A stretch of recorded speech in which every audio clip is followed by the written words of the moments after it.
Good evening. Businessman and mogul Donald Trump says he is seriously considering a run for the White House. He also says two other Republican candidates should not run. It all happened today during today's Freedom Summit. KCCI's Jason Rantala was there and has a full recap. From Cruz to Christie, Huckabee to Walker, and even Sarah Palin.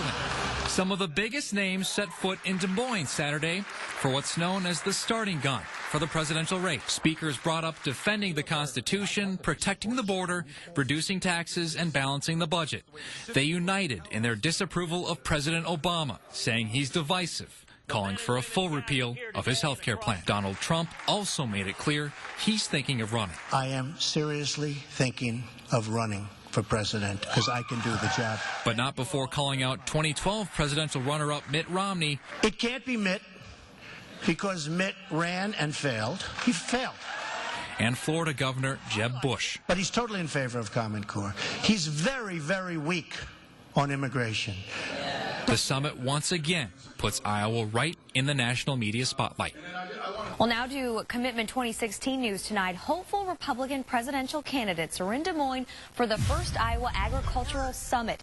Now, 8 potential candidates spoke to the crowd today. Former Florida Governor Jeb Bush says GMOs allow farmers to deal with droughts and produce higher yields. We should not be trying to make it harder for that kind of innovation to exist. We should celebrate it. So as it relates to these labeling efforts state by state, all these things, I think that's a solution for a problem that doesn't exist. Texas Senator Ted Cruz told the crowd of hundreds that it's up to the consumers to decide what they want to buy. People who decide that's what they want, they can pay for it already, but we shouldn't let anti-science zealotry shut down the ability to produce low-cost quality food for billions across the globe.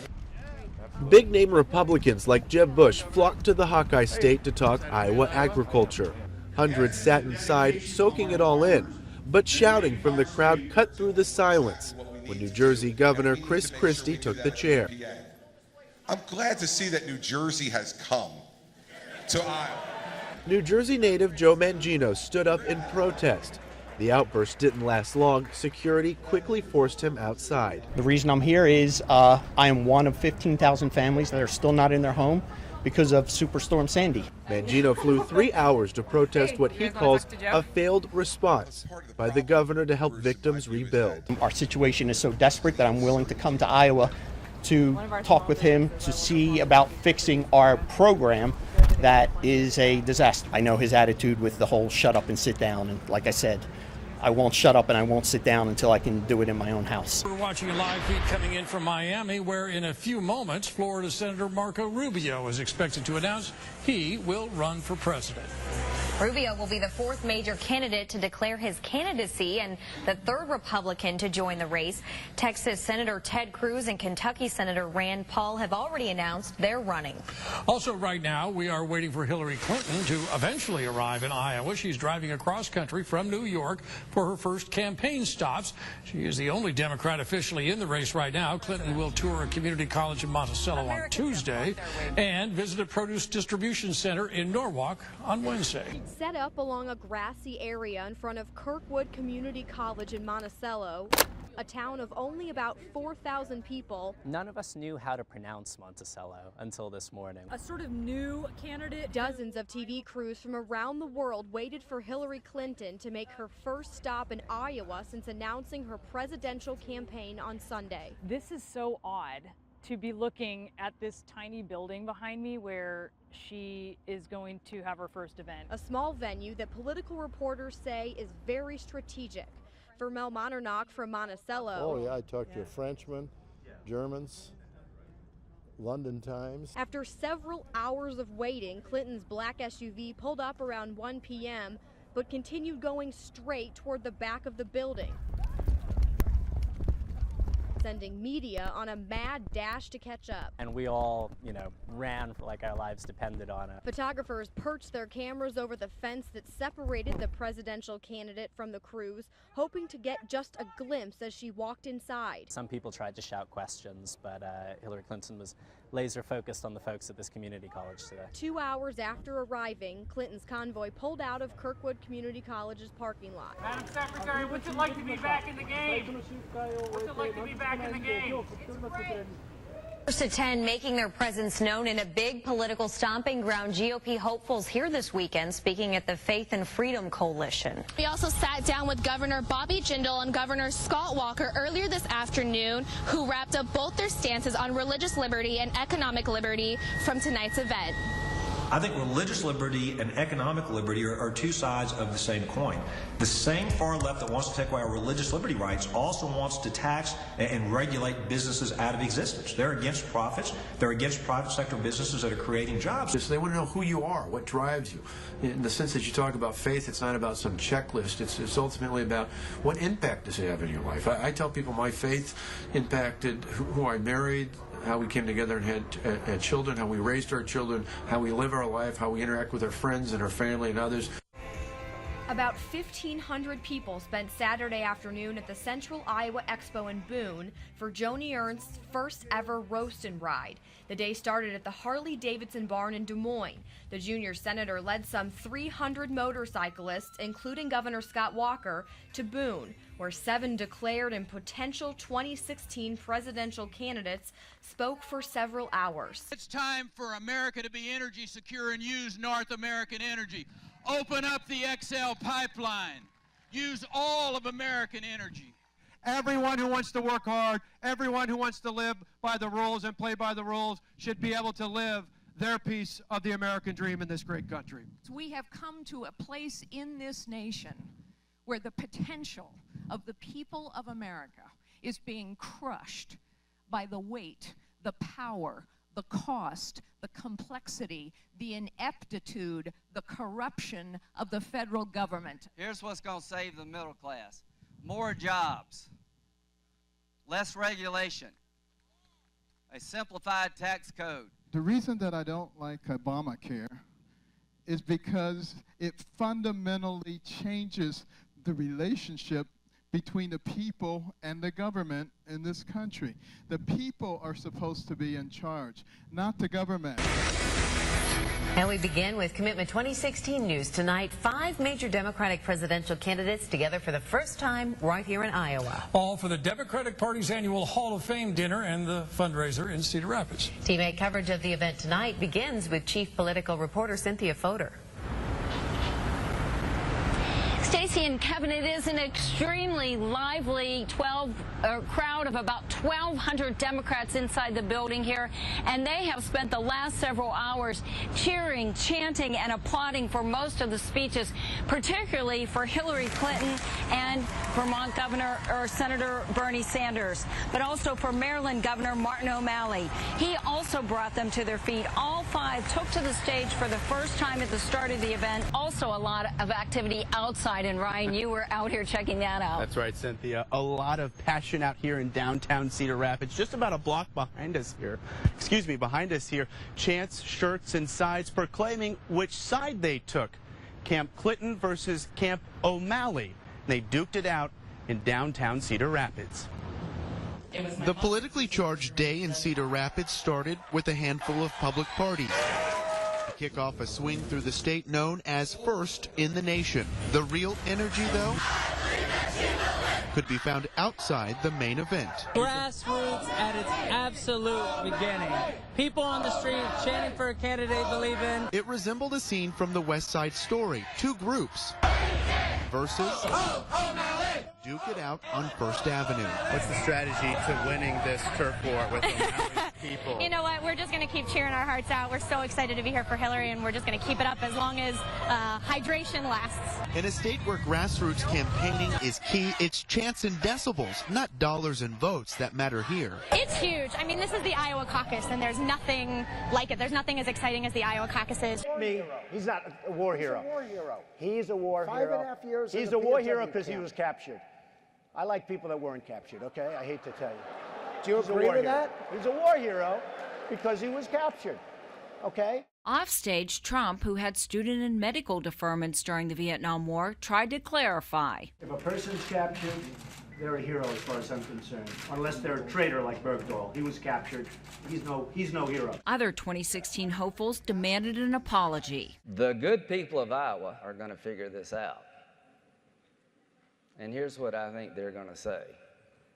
Donald Trump, you're fired. But a number of people I talked to in the crowd of nearly 3,000 Christian conservatives that also gave Trump a standing ovation gave Trump a pass. I take issue with Mr. McCain on a number of levels. And I think I understood what Mr. Trump was saying. Did it rub you the wrong way? No, not at all. You like Donald Trump? Well, I just feel like his attempt is to tell the truth, whether it's what people want to hear or not. We should take the best ideas that exist all over the world. And Senator Bernie Sanders says many of those good ideas come from countries like Sweden, Finland, Denmark, Norway, and Germany, where social democratic governments have done a lot of good. You know how much the cost of health care is? That's right, it's zero. You know how much it costs to send your kids to college? Zero. Do you know what their rate of childhood poverty is compared to the United States? It is much lower. Sanders says those European social democracies also have pay equity for women, government-supported child care programs, and strong infrastructure investment. All things he wants to bring to the U.S., but they do come at a cost. Yes, the wealthiest people in those countries and their largest corporations pay more in taxes. I think that we can learn something from those countries. Sanders said of progressive political ideas is really catching on. And as a result, he's now attracting large crowds all across the country. Are you surprised by this? The short answer is yes. Sanders says it shows how desperate the American people really are for meaningful governmental change. The former Secretary of State told me she's not surprised the investigation into her private email server has turned into a political fight. This is not the first time I've been the target of some of these outlandish claims and attacks. Hillary Clinton insists her emails were not classified at the time. But it's really simple. I did not send or receive classified information on my email. Clinton also says she felt bad after the latest Quinnipiac poll that showed more than half of Iowans say she's not trustworthy and doesn't care about their needs. What can you say to reassure voters that you are trustworthy and someone they can trust to lead the country? Reading that does not make me feel good, I can tell you that, because I represented New Yorkers for 2 terms in the Senate. I represented our country, and people saw that I would stand up and fight for them, that I cared about them, that I would never quit on them. On a hot day in Iowa Falls, Jeb Bush picked the DQ. Could I have a small orange Julie's? What do you want? That sounds healthy. It is. I think I'll have a chocolate milkshake. Which brought back memories for the 62-year-old father of 3. Our kids were growing up, we would go to the Dairy Queen every Sunday night. Now he says he's more fit than ever. And I heard you're on a diet. Paleo diet? I'm breaking it right this second. Being on the paleo diet of meats and veggies. I've lost, by working out and eating right, 40 pounds in 6 months. Now ready for the next 6 months. Hi. I'm Jeff. How are you doing? Nice to meet you. Nice to meet you. Nice to meet you. He admits he's focused on winning a national campaign, not just Iowa. You also got to go raise money. You've got to unveil policy initiatives. You've got to prepare for debates. There's lots of other parts of campaigning. So if you want to run a national campaign, I think you have to emphasize the early stages, but you can't just park yourself there. It's a tradition even George Washington wouldn't miss. It all starts here in Iowa. As American as apple pie on a stick. There'll be a handful of Democrats who will come as well. Hillary probably is not going to come. She'll email in her appearances. Presidential hopefuls climbing up on the soapbox at the Iowa State Fair. I am unbought and I am unbossed. I do not, I will listen to everyone. We have so now concentrated wealth and power in the hands of so few that it is literally taking opportunity out of the homes and the wallets and the neighborhoods of the many. On day 1, 3 candidates hit the ground running, getting their ground game on, cooking chops over a hot grill and shaking hands with every fairgoer a possible caucus voter. I feel like I know them personally after meeting them here at the fair. If they're going to move on in the process, they have to answer the questions that they get in Iowa. It may be a first for arriving in style at the state fair. There was was no question who was landing on the Des Moines East ball fields. The man known for his brand marched up to the mic. Why did you decide to come and do this with the helicopter today and give the kids rides? Well, it just is going to be very exciting for the kids, and I know the kids are going to go up. Before the fun, Donald Trump answered serious questions, addressing Hillary Clinton's email controversy. She's got a lot of problems with the email situation. That's a big problem. I mean, if you look at General Petraeus, he had just a tiny fraction of what she's got going, and they destroyed his life virtually. Trump also slammed a fellow Republican for his comment about what the U.S. needs to do to control ISIS in Iraq. Jeb Bush is a puppet to his donors. There's no question about it. He said we have to prove that we have skin in the game. I think it may be one of the dumbest statements I've ever heard. Surrounded by cameras, shotgun microphones, former Senator Harkin, Hillary! and plenty of onlookers, Come and get a corn dog! presidential candidate Hillary Clinton I love your blue outfit. took the Iowa State Fair by mob. Plenty of photo ops. I got a selfie with Hillary Clinton. And of course, selfies. Senator Harkin photobombed us. Oh wait, I gotta turn it around. How do I turn it around? Now what you've done is you've created an industry. Now what you've done is you've created an incentive for people to be pushed into abortions so that those tissues can be harvested and sold for a profit. Don't you think that's a stretch, pushing people into abortions? Absolutely. If you go to one of these centers, young women are provided very few options. In many places, they're not told anything about, for example, adoption services that might be available to them. The idea that, in essence, you come in and it's already predetermined. This is the direction that this is what this place does. It provides abortions, and we are going to channel you in that direction. And I just think you've created an industry now where you've created the situation where very much you created an incentive for people not just to look forward to having more abortions, but being able to sell that fetal tissue for purposes, these centers, for purposes of making a profit off of it, as you've seen in some of these Planned Parenthood affiliates. But Planned Parenthood does not make a profit off of this. They only recover their cost. Well, again, that's unclear. And that's one of the things I hope the IRS will look into, as well as the Justice Department. Simply allowing in more refugees is putting a Band-Aid on the problem. The real way to fix this problem is to fix our flawed foreign policy. Secondly, in the meantime, though, what do you do with all these people? You've got a humanitarian crisis, and they're overwhelming some of these countries in Europe. what I worry about is we normally take in about 70,000 refugees a year, and we have a vetting process in place. This administration has not explained to us why it makes sense to short circuit or go around that vetting process. If you're a wealthy person in this country and the only thing you get to deduct is your home mortgage interest and your charitable contributions, you're going to be paying more in taxes. If you're a middle class taxpayer, you're going to be paying less in taxes than you were before when you get a rate down between 8 and 12%. Based on what they're paying now. So our plan is specifically geared towards trying to help the middle class in this country. And if folks who are making a little more money have to pay a little bit more, well, that's the way it goes. But everyone will then at least know it's a level playing field. It's fairness for everybody. Everybody's got the same rules applied. As a Republican, isn't that dangerous, though, raising taxes? It's not raising taxes. It's reapportioning who's paying. You know, middle class taxpayers will pay less. Big names drawing out the big crowds with them. I think it's awesome. Like, there should be this many people here. It's cool. Hillary Clinton's rally drew the most star power, with appearances by pop star Katy Perry and former President Bill Clinton. But even he knew who the star was that afternoon. I've never been the warm-up act for Katy Perry before. But I am well aware I am the warm-up act. Perry performed several songs wearing a star-spangled affair. She sang America the Beautiful as well as her hit Firework to a crowd of nearly 1,000 ready for Hillary. I really like Hillary Clinton, and I like Katy Perry at the same time. But others? I came for Katy Perry. Man, I'm living the burn. I'm living the burn. Oh, yeah. Across the river, what the Bernie Sanders rally lacked in superstar performers, it made up with planes and support. I'm just excited to be a part of this. This is the first time I've really taken interest. The rally culminated with hundreds of supporters marching behind Sanders as he made his way to the Jefferson-Jackson dinner, making it quite the day to be in Des Moines. Getting firsthand to see all these things is pretty cool. You know, telling my friends, oh, I gotta go see Bernie, gotta see Katy Perry, so that's pretty exciting.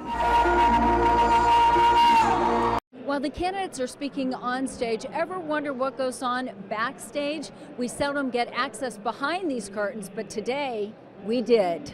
No wizard behind the curtains, just candidates concentrating. I just try not to fall off the stage. Some having too much fun. We found Bobby Jindal joking, Lindsey Graham laughing, each waiting their turn one at a time. One of the things I love to do is to sort of get a flavor, the feel of the audience, what the mood is. hear some of the other speakers and see if they're stealing my really, really great lines. A pensive Ted Cruz paced, paused, and appeared to pray before taking the stage. This has been such an incredible whirlwind.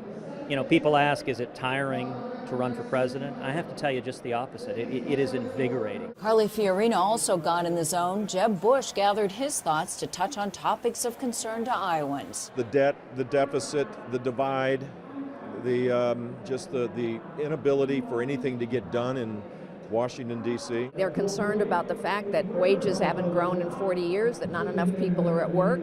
They're concerned that the government is out of control, and they're also concerned that the world's a dangerous place when we're not leading. Although these White House hopefuls have given these speeches so many times, backstage you can see they don't take their time on stage lightly, realizing this could catapult them to the big stage of the U.S. presidency. Going up on stage, I just remind myself what an incredible honor it is to be able to aspire to the highest office in the land, and how far removed that is from the life my parents lived not that long ago. So it's a lot of fun, and it's very rewarding, and hopefully it works out. Tonight's debate is in Sheslow Auditorium on the Drake University campus, and we have exclusive access inside Sheslow tonight. We do, and the exclusive access is provided by our Kim St. Odge, the only local reporter inside the auditorium. A short time ago, she talked with KCCI's Kevin Cooney, and Kevin, of course, is one of tonight's debate moderators. Kim. Yeah, that's right, Steve and Stacey. Like you said, the stage is set, and this auditorium is quickly filling up. Take a look. I would say it's already about a third of the way filled up. Between the main stage you're looking at right now and the upper balcony, Sheslow Auditorium seats about 700 people, and we are expecting it to be pretty full here tonight for the Democratic debate. But like you mentioned, there is a lot of excitement, anticipation as we get ready to go for go time. But the Paris attacks yesterday have certainly changed the tone here of the debate to a lot more serious. It's also changed the questions. We caught up with Kevin Cooney earlier today and asked how he and the other moderators had shifted the emphasis of the debate. Right now we're working on questions, we're working on issues, and with CBS, and we're getting together in terms of you know, who's going to ask what, making sure we're not duplicating issues and things like that. But there's a good coordination that's going on now.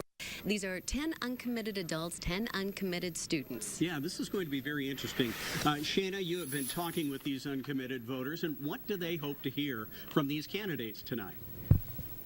Well, Steve and Stacey, we have been sitting here talking for a little bit, and the issues they're most concerned about really run the gamut. They've mentioned everything from climate change to immigration, the cost of education. We are on a college campus, after all, even things like mass incarceration. But here, too, in light of what happened in Paris, that really dominated the conversation as well.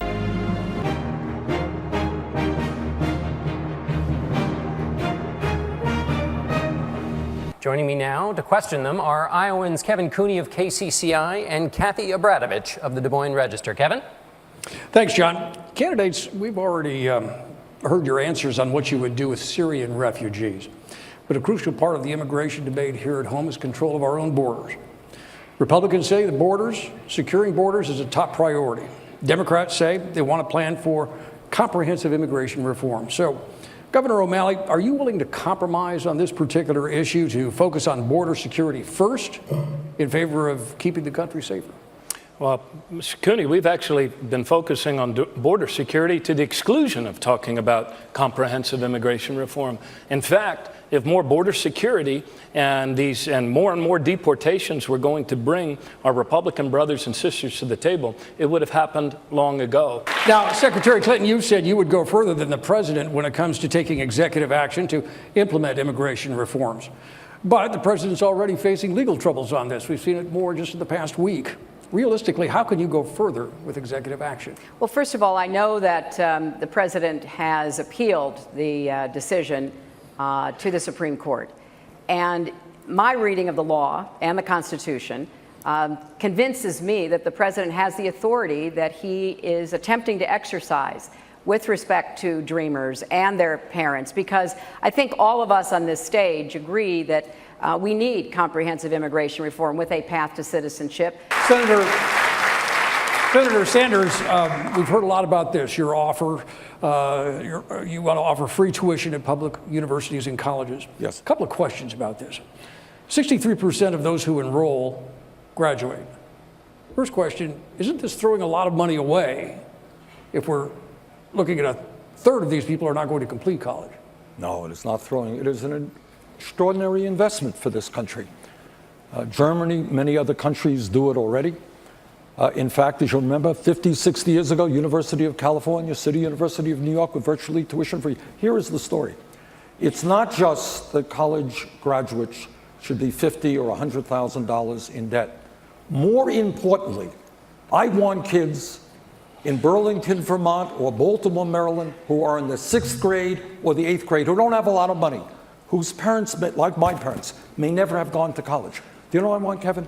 I want those kids to know that if they study hard, they do their homework, regardless of the income of their families, they will, in fact, be able to get a college education, because we're going to make public colleges and universities tuition free. This is revolutionary for education in America. It will give hope to millions of young people. Well, one of the things that you want to do is to have the states pay for about a third of this $70 billion plan, correct? Yes. There are 16 states that are running budget deficits right now. Where are they expected to come up with? Well, I think that they're going to be pretty smart, because I think a lot of states will do the right thing, and I think those states that don't will pay a heavy penalty. Good evening, Laura and Todd. Good evening, everyone at home. We are here in the spin room. It's a much different scene than it was when we left you just moments before the debate. It is now filling up with national and international media. They're waiting for the surrogates, the representatives from the three candidates' campaigns to come in here and talk about how their candidate performed tonight, hence the spin. And now we want to check in with Shana Humphreys. She's been with a panel of undecided voters watching this debate tonight. We want to hear what they had to say. Shana? Well, Stacey, it was pretty interesting to watch all of these people react to the debate. While they are undecided, a number of them say they now feel pretty conflicted. No one's really jumped ship from one candidate to another. Pretty much everyone here agreed that Hillary Clinton did sort of take that part of the debate. You were saying that, you know, she was in her element. That was her chance to shine. What do you think about her foreign policy discussion?